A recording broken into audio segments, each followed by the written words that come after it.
Hello everyone, in this video I'm going to show you how to turn off videos on Spotify.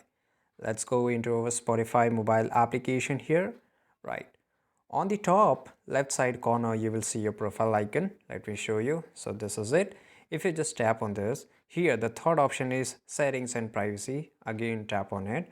Once you tap on it, just scroll a little bit down and here just wait for a few seconds.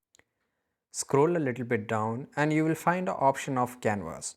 By the way, if you are using it over iOS, then you will find the option of playback. Under playback, you will find this option of canvas, right? Canvas says display shots, looping, visuals on tracks. If you just turn this off, then the video playing in the song on Spotify, it will get turned off.